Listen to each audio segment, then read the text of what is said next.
Good morning, everyone. This is Mrs. Hindenaw, and I'm going to offer you a lecture on Unit 1, Foundations, from 8000 BCE to 600 BCE. Now, this unit will take us a very long time to get through, but this is the starting page right here that you're seeing on your screen. And today's lecture will go through 1, 2, 3, and 4, and that'll be enough for us today.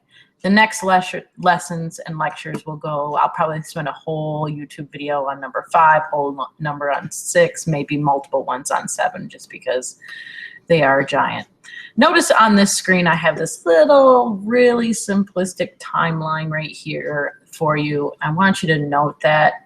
Just begin thinking about history in a pseudo timeline for yourself. So today I'm going to be talking about prehistory and the Paleolithic Age and the Neolithic Age. We might bump up into the ideas of the river valley, but we're really talking about any history from the dawn of time to about 3,000 years ago that we're going to talk about today. But before we get started on that, I want to introduce you to the concept of Sprite. Now, after the first week of school, you probably will be very familiar with this concept of Sprite, but this is just a framework on how to take your notes in world history and also how to think about world history. In class, we talked about the 9 habits of thinking. You guys picked who you thought you were, if you were a politician or a philosopher, which is great. We want to get in the habit of thinking critically like that. We kind of want to get in the habit of thinking in multiple ways like that. And then we want to bring this to the Sprite formula, which is thinking first off, socially. And so when we look at history, the S stands for social, and we are looking at, you know, what's the relationship between men and women and gender roles? How is the family structure organized? What are the racial and ethnic constructs in society? If you take my sociology class or my psychology class, you know that I say often that race and gender is a social construct. And that's what we mean by racial and ethnic constructions, meaning once we organized ourselves as civilians in a civilized society, we created these concepts of what a woman would do or what a man would do, or the concepts of what does it mean to be African, what does it mean to be Scottish, Hispanic, Latino. We've created all of those. And so just because we've created them doesn't mean that they don't have significant impact on our lives. So we've created them, but we've made them real in practice. So as we study history, just let's take the Indus River Valley and the Indian culture. They created a system of castes, which is a social construct. But when put into practice, it became a reality that influences people's lives. So we made up gender, but it matters if you're born a girl or a boy. And so I want you to think about U.S. history in those terms. I also want you to start thinking about social class and economic class. Those are all social structures. The P stands for political structures. So aside from just how we created society, we create government and political structures like democracies and oligopolies and aristocracies. And these are different forms of government that influence the rise and fall of empires, the nations, revolts, revolutions, transition. Think of what's going on in Syria today. I'm sure you guys have heard about Syrian refugees and their plight. The political insecurities of that area of the globe right now is having a distinct effect on the people to the point where they're fleeing their nation, in which they probably have a lot of pride in. But it's just unsafe for their children, and so they are leaving that country because of political unrest. That has happened throughout history and is one way to look at political events. I put these 2 because I just didn't have a format to have 6 circles. So anyways, it's not because they're least important. It's just I put R and I together because they were the shortest ones. So R talks about religion and belief systems in general. And so we will discuss religions a lot in this world history class. You will be taught Christianity. We will talk and teach Islam. You will talk about Buddhism. We will learn about Confucianism. We will understand Hinduism and the influence Hinduism has had on India and all the regions that it expanded to. So be ready for that. Be open to that, because a religious belief in a society has a ton of influence on its people, even if you are not religious. So the analogy that I like to use when I talk about this is that even if you consider yourself an atheist in the United States, you are still influenced by Christian values. You still believe that murder is wrong, and you still believe that marriage should last forever, and you still believe that you should be kind and nice to neighbors. Those are Christian values that, even if you don't believe in the religion of Christianity, they kind of spill over into the way the society is developed. And every society's in history has an influence of religious ideologies once they were created. I is intellect. So what role does new knowledge and new understanding of the world have in history? So the development of arts and literature and architecture and philosophy and ideologies and scientific revolutions or philosophical revolutions, or you know, new understandings about mathematics, et cetera, et cetera. How has that influenced the growth of the world? And again, when we study world history, we have to study the whole world, but this is an example from Western worlds. You know, we had this massive intellectual philosophical growth during ancient Greece and ancient Rome, where the arts and architectures are amazing, and we had philosophers and politicians and economists that were all talking about the world, and scientists that were doing scientific investigations. And then bam, something happened, and we go into what's called the Dark Ages in Europe, where we just leave all of that knowledge in the past. What caused that? What happened there? That's what I want you to think about when you think about the I. The next one is T. So what technological developments are there? And this includes knowledge in the tools. So like, you know, for example, the mythology, I'm not sure if it's true or not, that Marco Polo brought back the compass to Europe.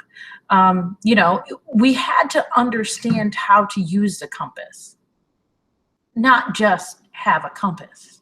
So, you know, you could throw the compass at somebody, and if they don't know what N means and S means on a compass, they're going to have no idea what's going to go on there. They're going to use it as a paperweight. So technology developments are not just what new inventions are there, but also, do I know how to use the invention?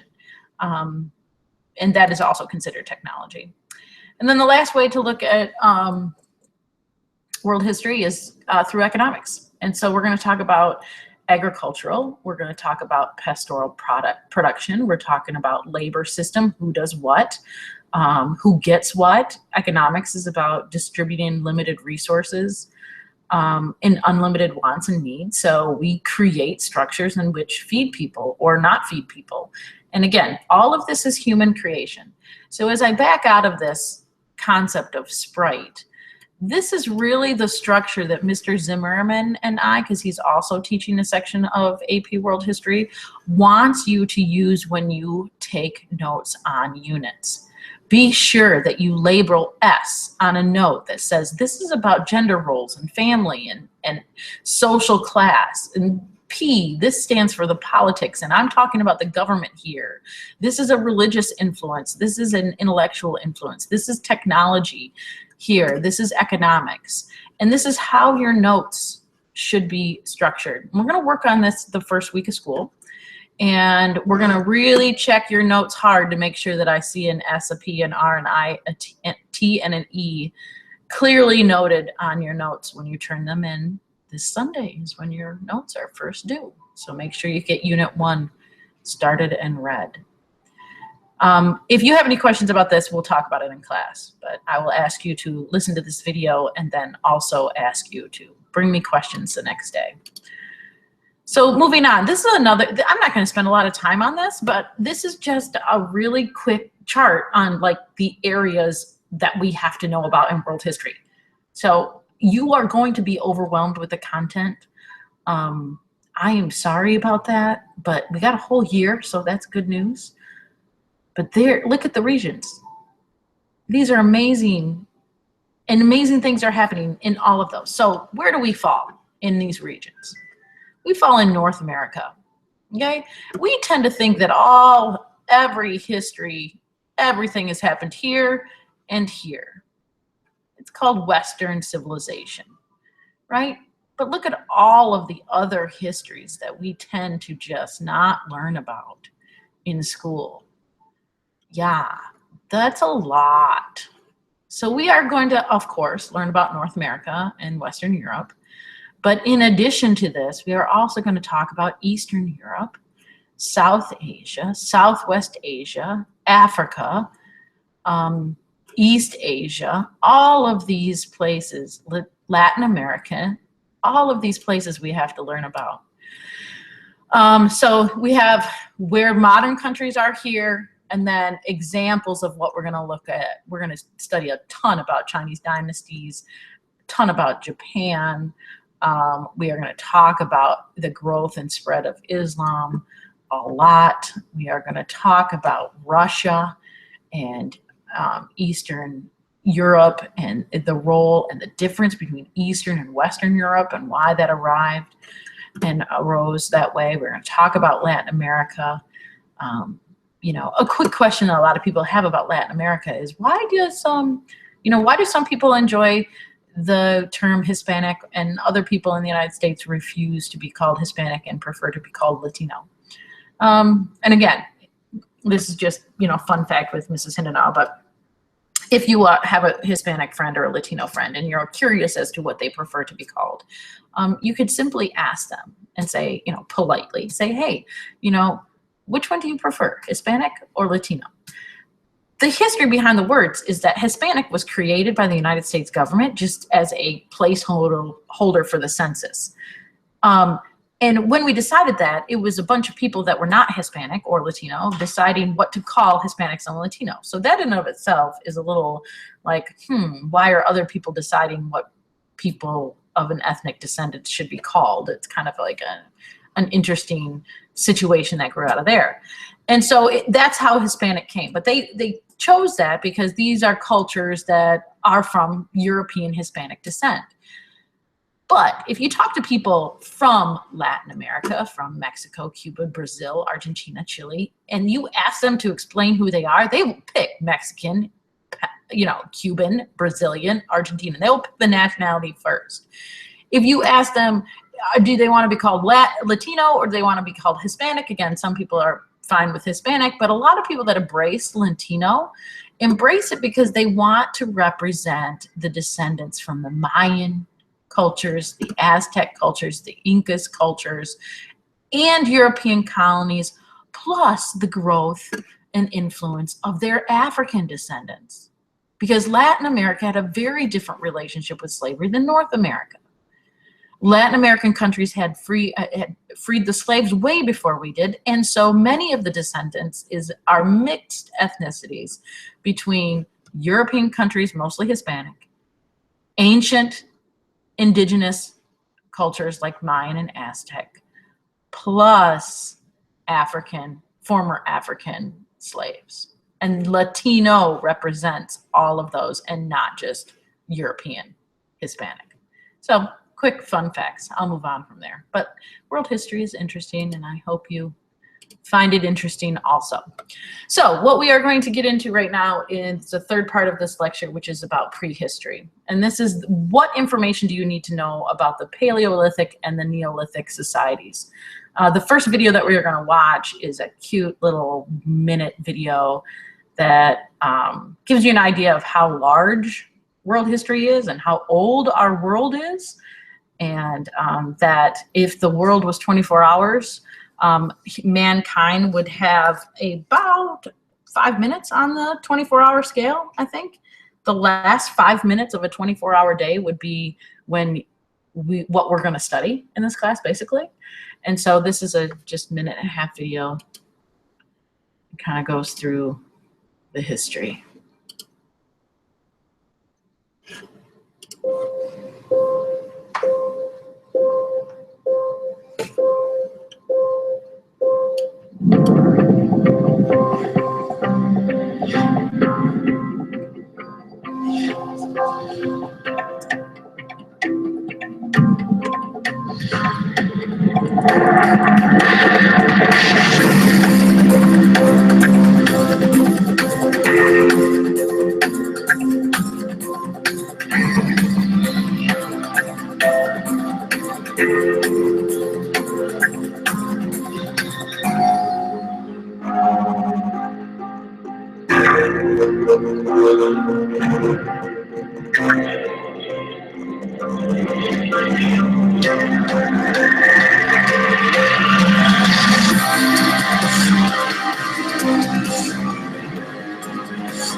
Yeah, that's a lot of time to, whoops, excuse me here.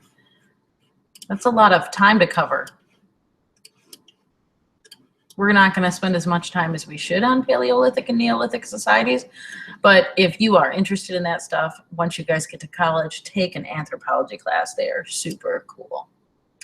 So how did we become humans? Here are some outlines really quick. You can write this down. You can pause this video. That's why I like doing them. We don't have to rush in class. And so write down anything. Compare this with your readings at the same time. So you can have this presentation going and you do the readings, and that can create your notes. So basically we believe that humans appeared in Africa between 4 million and 2 million years ago. We do not know for sure. And again, these are versions of humans. They are not considered Homo sapiens, but we believe we are the descendants of them. Again, we're talking about upright, walking on 2 legs, and well-developed hands. Why is well-developed hands key? Well, because the use of tools. What differentiates humans between animals? Really, tool use, culture, and cognitive critical thinking, and of course, the big one, language. That is what makes us human. So we're not quite sure, we can't tell because we can't go back in time and figure it out, but we believe there were some really primitive language going on with all 3 of these, the hominids and the Homo erectus. We probably believe had some type of language and ability to communicate. So Homo erectus, 1.5 million to 200 million years ago in East Africa. The term is up-walking humans. We know that these humans no longer exist. They did have very large brains and could control fire. And I teach psychology, and it's really interesting because you have this neuroscientist that does these experiments and this TED Talk on it. You should look it up. And she claims that the moment that Homo erectus and Homo sapiens manipulated fire and started to be able to cook their food is the moment when our brains started to really develop because of the proteins and the calorie intake, and how we could stop constantly hunting and cook our food and sit down and chat with people around a fire. It seems really silly, but it's a pretty good theory, because once we had time to think, we started developing better thinking skills. So we also know the Homo erectus also were the first ones to really migrate. They migrated to North Africa, possibly Asia and Europe. We're going to watch a quick video on migration patterns. The Paleolithic culture, these are Neanderthal peoples. They are named from the valley in West Germany. They were found, flourished in the Europes and Southwest Asia. Neanderthals we have discovered, National Geographic did an article on it a couple years ago, we have discovered Neanderthal DNA in Homo sapiens right now. So there's a theory out there that every single human on the planet has a smidgen of Neanderthal DNA. What does this mean? The big groundbreaking discovery from scientists and anthropologists is that it means that Neanderthal peoples and Homo sapiens were on the planet at the same time and potentially, well, we know, got together. It's another way to say it, mated and had offspring. The Cro-Magnon people are the first human beings which are fully modern, and this is about 40,000 years ago. We started to classify the Cro-Magnon peoples as Homo sapiens. We are Homo sapiens as a categorize. That is the only race there is Homo sapiens. So all of the other races that we created just don't exist. We are only Homo sapiens. We started to get an ego. We started to be interested in art and what the world's about, and we started thinking about God and family structures and clans, and we organized hunting, and we started laughing around the fire and telling stories and painting on walls and making ourselves pretty. So all of that stuff comes during the Paleolithic culture. It's because we started cooking, we had time, and our brains started to develop so we could, become really cool like we are right now. So the Homo sapiens means consciously thinking human. 250 years ago, we think large brains with our prefrontal cortex developed, intelligence. We started migrating all over the world, and we used and manipulated our natural environment on a regular basis. So, we started using the environment significantly to manipulate our world. So here's a little migration video.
So yeah, once the key to that was the end when we all of a sudden started the agricultural revolution and go into the Neolithic era. I love the end of that video because it's like wham, takes us from no lights to lights, and I think it's an interesting perspective on where we've come and how long it took us. Not very long at all in the history of time. So let's talk about the origins of agriculture. So what was the overall problem that we solved through agriculture? I guess is the question. think about that for a second. Like, what did we solve? Most of human existence is, and innovation is, there's our problem and we need to solve it. So what were we solving? We were solving survival and finding easier and better ways to survive. So the big problem with Homo sapiens as a species is that, you know, we tend to be pretty aggressive and at the same time very collaborative and cooperative. So in ancient man, if you were part of the clan, we took care of each other. But if you were an outsider of the clan, we tend to be wary and tend to be aggressive. Another problem with being human was the gestation period. And once we had babies, what do we know about babies? They're a lot of work and they need us. And so that's the same 12,000 years ago. And so the problem with moving around all the time is infant mortality. At some point in time, you know, we realized maybe this isn't productive because we keep on hurting our kids. And so, you know, as soon as we created this concept of agriculture, then infant mortality goes down. We tend to have more kids. We're going to have a population explosion because we've invented a way not to have to move around and hunt all the time. Another thing about human beings is that we kind of fear death. And so it was really dangerous being a hunting and gatherer. There are a lot of predators out there. There was a lot of, you know, real risk. You only surrounded, clans were like, what, 10 to 12 people or 10 to 15 people or 15 to 20 people. And so you don't have a lot of people that got your back. When we settled down and stopped moving, population grows. Now all of a sudden we've got people that could do things like protect us from animals and enemies. And so that's kind of an idea of what caused us to, you know, have this agricultural revolution. Now, do we know the exact cost? No, but it seems like all over the world, we all kind of decided to start planting, systematic cultivation of plants, and it kind of sprouted up all over the world. So once we start this, what happens? Well, we start the agricultural revolution causes the cultural revolution. Okay, so early agriculture evidence was found about 10,000 to 800 BCE. We had these slash and burn civilizations, which would move around, but they wouldn't move around as much as we did in agriculture. 5,000 BCE, agriculture was well established in Asia and the Americas and Europe. And the spread of agriculture just took off wildly. So people like really bought into this. However, there are some hunting and gathering societies that are still around today. So what did we get from the agricultural? We got a huge population explosion. We've got the emergence of villages and towns. One of the earliest towns that we know about in the Neolithic era was by the Dead Sea, and it was Jericho. And if you've read your Bible, you know that there is the walls of Jericho, which is a story about, you know, an attack on that city. It's a real city. These agricultural societies are supplemented by hunting and limited trade. So it's not just solely agriculture. They do still have meats. But you have the creation of, you know, stable housing that doesn't move, like mud huts and defensive walls around a village. Another thing that the agricultural revolution gives us was specialized labor. So now that we're all sitting down in the same place with this culture, we all of a sudden have like different jobs sprout up. Like, hey, I am kind of good with healing people, so I'm going to be a medicine man, and the people are going to come with me when they're sick, and I'm going to get food and trade that, and that's going to be my occupation and job. I'm really good at making pottery. Ooh, look at me. You know, you can hold your grains in this bowl that is also very artistic, and I can sell it. So you have the development of markets. You have obviously the creation of a ruling class, of priests, of merchants. All of this stuff that it just kind of sprouts out. You know, I can build walls and build homes really well. So you've got somebody that does well in construction. And so you have specialized labor. And then you have social distinctions, which is really interesting. Like this is the beginning of social and gender classes. So we move to private ownership of land. And then instantaneously as we do this, we become rich and poor. I think this is fascinating. And then we also stop hunting and gathering. And then for some reason, the overwhelming majority of societies decide that whatever occupations the males do is better than whatever occupations the females do, which I think is fascinating. We can find some which were very maternal and egalitarian, but in general, whatever became women's work also became a little bit looked down on, which I don't know the answer to why, so don't ask me in class, but I can give you a theory maybe. And then we also start celebrating deities and create religions and start thinking about why we're here and how we got here. So we have the emergence of cities. You have the tendency to have like these hostile environments, harsh environments. So we organize together, we work together. Cities became stronger and more complex. Cities influenced large lives. So a lot of people think that ancient man was competitive. I would argue you're only competitive with the people that live outside of your own city.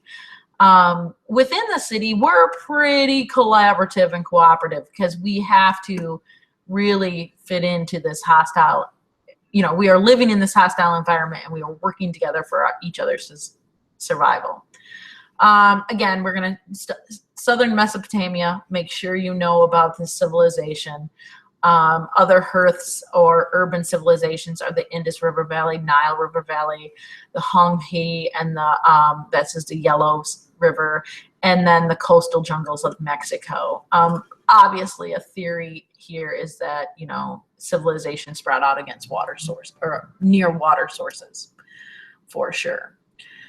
So we're coming to the end here. Let's push through and try to get to number 4. So we're going to talk about the origins of civilization. It's going to be a little bit of review from the yellow section, but we're talking about the growth of civilizations. The Paleolithic age, as a review, humans spread around the globe. Humans were hunter and gatherers. Lifestyle could not be supported in large numbers, but man did have tools and bone and fire. Right around 9,000 BCE, we have the rise of agriculture, which means culture becomes complex, means we stop moving and have time to talk about how we want to organize. Areas where the Neolithic cultures arose, they tend to be very harsh environments where you might have water shortages, but there is water there, and few reliable sources of food. So we are in a crisis, and so therefore we create agriculture is kind of the concept here. So causes of the Neolithic Revolution is the development and spread of agriculture. The domestication of animals is so, so important. We are going to watch Guns, Germs, and Steel in class. This is why I do my lectures outside of class, so we have time to watch fun movies and use what we've learned. And the domestication of animals and agricultural revolution is so important to the improvement and creation of new technology and the maintenance of civilization. Aspects of the Neolithic age: sedentary. What does that mean? We stay still. We have food surpluses. So before the revolution, we did not have food surpluses. After the revolution, we have to create ways to store our food because we have so much. And as soon as we have more food, we have more population. We have less death rate and more population growth, more babies born, and, less death, basically. So you have the rise of specialized occupations, you have complex cultures. And an interesting thing about cultures, which is not really said, is that the cultures develop in a context of the geography. And so in modern world, you're like, why do people speak different languages? Why do they look different? Why do they wear different clothing? Why do they have different values? I would argue all of this has to do with geographic location. We look different because we are on different parts of the longitude and latitude of the earth. If my culture is historically from Northern Europe, my pigment in my skin is going to fade. If my culture is near the equator, wherever it is around the world, my pigmentation in my skin is not going to fade. It's the interaction and evolution of man in the environment in which they are present in. But it will also leads to complex ideas about culture, as in what we're going to wear. I'm going to cover up in the north. In the south, we're not going to wear a lot of clothes. It doesn't have anything to do with morality and has everything to do with the concept of adapting to one's geographic location. Another thing about the environment, not only are we influenced by the environment that we live in, but humans began to change the environment. So we started to dig ditches for canals. We started to create irrigation systems. We started to build bridges over land masses and waterways. It also had a biological influence on us once we had the Neolithic revolution here. We're talking about an increase in communicable diseases. And so even though the death rate goes down and our survival rate goes up, we create a new problem, which is the common cold. Remember that when we get to the next couple units. So what's the difference between Paleolithic and Neolithic? Well, you know, we're talking about sedentarism, like do we hunt, do we gather? Pastoral means that we have some domesticated animals, but we're traveling with those domesticated animals. Hunting and gathering, these two are Paleolithic. Hunting and gathering means that we move around a lot. Neolithic is when we actually stop moving, okay? So we start like this concept of diffusion. So there is development versus diffusion. So we're gonna have indigenous hunting and gatherers versus people that have settled, and there's a conflict there throughout history. Again, remember, change is slow. None of this happened overnight. We're talking thousands and thousands and thousands of years that we have this development from Paleolithic to Neolithic, and some places still have pastoral environments and hunting and gathering environments.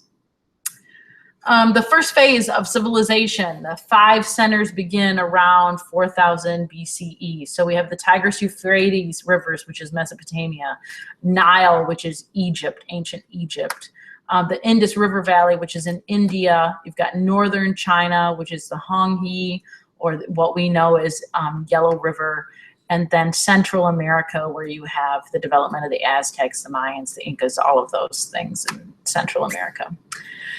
Civilizations arose in very few areas, spread out all over the world, often arose around the control of water. So water civilizations, irrigation, flood control, all of that stuff.